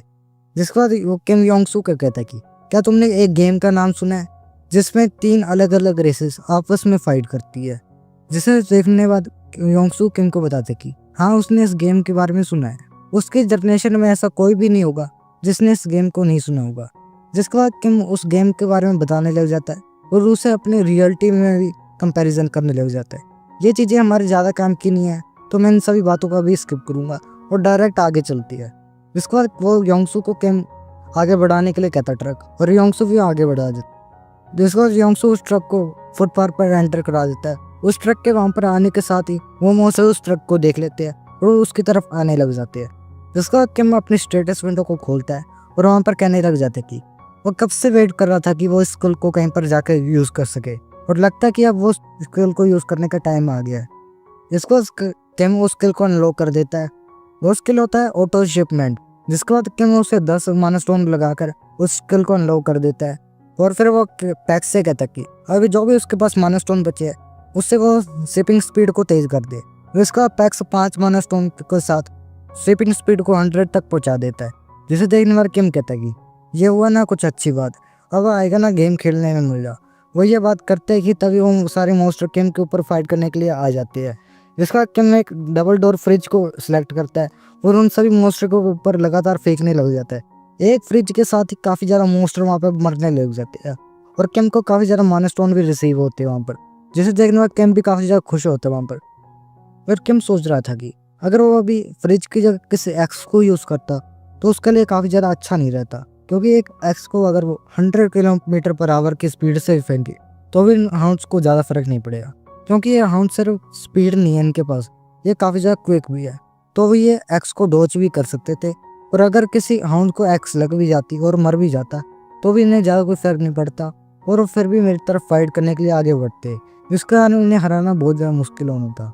पर अगर एक एक्स की जगह वो फ्रिज को यूज़ करे तो यहाँ पर काफ़ी ज़्यादा बड़ा डिफरेंस आ जाता है, क्योंकि एक फ्रिज की रेंज काफ़ी ज़्यादा दूर तक होती है और वो काफ़ी ज़्यादा हैवी होता है, जिसके कारण वो एक साथ ही काफ़ी सारे हाउंड्स को मार सकते हैं और यही डिसीजन उसके लिए काफ़ी ज़्यादा अच्छा रहेगा। फिर किम वहाँ पर कहने लग जाता है कि अब उन्हें इस हाउंड के ऊपर ध्यान देने की ज़रूरत नहीं है, अब पैक्स इन हाउंड को खुद ही मारता रहेगा तो अंदर जाकर आराम कर सकता है। अब उसे इन हाउंड की ज़्यादा टेंशन लेने की ज़रूरत नहीं है। फिर हमें ट्रक के अंदर का सीन दिखाया जाता है, जहाँ पर योंगसू इन सभी चीज़ों को होते ट्रक के साइड में रसर देख रहा था और काफ़ी ज़्यादा हैरान होता है और सोच रहा था कि मुझे लगा था कि मिस्टर किम सिर्फ एक्स को थ्रो कर सकते हैं, पर यह चीज़ देखने के बाद अब उसे पता चल रहा है कि मिस्टर किम एक्स के साथ और भी चीज़ों को थ्रो कर सकते हैं। ये काफ़ी ज़्यादा हैरानी की चीज़ है, और सबसे ज़्यादा जो हैरानी की चीज़ है वो ये है कि अगर मिस्टर किम के पास एक पूरा का पूरा लॉजिस्टिक सेंटर भी होए, पर यह कुछ ज़्यादा नहीं होगा कि उनके पास इतने ज़्यादा स्टॉक होए फ्रिज का। ऐसा हो ही नहीं सकता कि उनके पास इतना ज़्यादा स्टॉक हो, कहीं ऐसा तो नहीं ये फ्रिज फेंकने के बाद दोबारा से मिस्टर किम के पास आ रही हो, क्योंकि जब वो एक्स को भी फेंकते थे तो उसके पास दोबारा आ जाती थी। पर ऐसा भी नहीं हो सकता, कहीं ऐसी बात तो नहीं कि मिस्टर किम के पास वो इतना बोलते ही है कि तभी किम वहाँ पर आ जाता ट्रक के पास और योंगसू को पूछने लग जाता कि योंगसू क्या तुम्हें कुछ खाने के लिए चाहिए। वो उससे कुछ खाने के लिए पूछ रहा होता है कि तभी योंगसू किम से कहता है कि मिस्टर किम, कहीं ऐसी बात तो नहीं है कि आपके पास लॉजिस्टिक सेंटर में इन्फिनिट स्टॉक है हर एक चीज़ का। जिसे सुनने के बाद किम कहता है कि क्या तुम्हें ये बात पता नहीं थी। और योंगसू कहता है कि मुझे लगा कि तुम एक्स को बार बार रिट्राइव इसलिए करो ताकि वो तुम उसे बार बार यूज़ कर सको। जिसका किम कहते हैं कि ऐसी बात नहीं है कि वो उसे बार बार यूज़ करने के लिए बुला रहा था, वो इसलिए उसे रिट्राइव करता था ताकि अगर वो उसे नहीं करेगा ऐसे तो वो रोड पर पड़ी रहेगी एक्स और बाकी लोगों को हार्म पहुंचा सकती थी। तो इसलिए एक्स को बार बार रिट्राइव कर लेता था। तो इसलिए तुम्हें मिसअंडरस्टैंडिंग हुई थी इस बात की। इसके बाद वो किम्स को दोबारा पूछता है योंगसू कि तुम्हारे पास क्या सच में इन्फिनिट स्टॉक है खाने पीने का हर एक चीज़ का। जिसके बाद किम कहते हैं कि हाँ उसके पास है। जिसके बाद किम उससे पूछता है कि अब तुम जल्दी से बताओ कि अब तुम क्या खाओगे। जिसका योंगसू उससे कहता है कि वो एक डोनट लेगा और एक कोक लेगा। जिसको उससे वो चीज़ें दे देता है किम और वो वहाँ पर खाने लग जाती है। जिसका योंगसू कहता है कि मुझे यहाँ पर वजह शर्म आ रही है क्योंकि मैं तुम्हारे साथ ट्रैवल भी कर रहा था और मुझे अब तक तुम्हारी एबिलिटीज़ के बारे में नहीं पता था। पर किम योंगसू से कहता है कि तुम्हारा शुक्रिया कि तुमने मेरे ऊपर इतना ज़्यादा ट्रस्ट किया। अगर तुम्हें कभी भी किसी भी चीज़ की ज़रूरत हो तो मुझे बता देना। जैसे सुनने के बाद योंगसू कहता है कि मिस्टर किम आपका शुक्रिया पर मुझे इसकी कोई ज़रूरत नहीं है, उल्टा कि मुझे आपको शुक्रिया करना चाहिए क्योंकि आपने इस टनल को क्लियर किया अकेले और जिसके कारण मैं अपनी फैमिली से मिल पाऊँगा। अगर मैंने ये वाला ब्रिज क्रॉस कर लिया तो मेरा घर यहाँ से सिर्फ 1 घंटा दूर होगा, जिसके बाद मैं अपनी फैमिली से मिल पाऊँगा। जैसे सुनने में किम वहाँ पर काफ़ी ज़्यादा खुश होता है और कहता कि फिर तो ये तुम्हारे लिए काफ़ी ज़्यादा अच्छी बात है कि तुम जल्दी से जल्दी अपनी फैमिली से मिल पाओगे। जिसका योंगसू वहाँ पर थोड़ा सा उदास होता है, कहता है ऐसी बात तो है पर मैं यहाँ पर उम्मीद करूँगा कि मेरी फैमिली वहाँ पर सेफ होगी। फिर किम भी यहाँ पर समझ जाता है कि अभी योंगसू कैसा फील कर रहा है, तो उसे थोड़ा सा चीयर अप करने के लिए किम योंगसू से कहता है कि क्या तुम अभी अपनी इस हालत में अपनी फैमिली को मिलने के लिए जाओगे। जिसका सुनने के बाद योंगसू कुछ अच्छे से समझ तो नहीं आता, तो फिर वो किम को पूछता है क्या अभी मेरे अंदर कोई प्रॉब्लम है कि जो मैं अभी अपनी फैमिली से नहीं मिल सकता। जैसे सुनने के बाद किम कहता कि एक बार तुम अपने कपड़ों की तरफ तो देखो कितने ज़्यादा गंदे हो रखे हैं, क्या तुम्हें अच्छा लगेगा कि अगर तुम अपनी फैमिली को इस हालत में जाके मिलोगे। अब फिर किम आगे बताता है कि अभी हमें तुम्हारी फैमिली के पास पहुंचने में कुछ टाइम है, तो कैसा रहेगा कि तब तक हम तुम्हारे लिए कुछ नए कपड़े ढूंढ ले। क्या तुम्हारे कपड़ों के अंदर कोई स्टाइल है प्रीफर्ड। जैसे सुनने के बाद वहाँ पर थोड़ा योंगसू कुछ देर के लिए हंसता है और कहता कि मिस्टर किम पहले तो आपने मुझे वहाँ से निकलने में हेल्प की और अब आप मेरे लिए कपड़ों में भी हेल्प करें, आपका काफ़ी ज़्यादा शुक्रिया। जिसका योंगसू कहता कि मुझे पता तो नहीं कि जिस टाइप के मुझे कपड़े चाहिए क्या आपके पास होंगे या नहीं होंगे। जिसका योंगसू से बता देता कि फिर हमें कुछ देर के बाद का दिखाया जाता है जहाँ पर योंगसू ने अपने नए कपड़े पहन लिए होते हैं और बिल्कुल वो अलग से ही लग रहा होता है, बिल्कुल कूल सा। अगर आप पहले के योंगसू को और अब के योंगसू को कंपेयर करें तो ज़मीन आसमान का फ़र्क लगेगा, कोई पहचान ही नहीं पाएगा कि ये वही योंगसू है। और यहीं पर हमारी इस एपिसोड का भी एंड होता है। मिलेंगे आपसे किसी और एपिसोड में।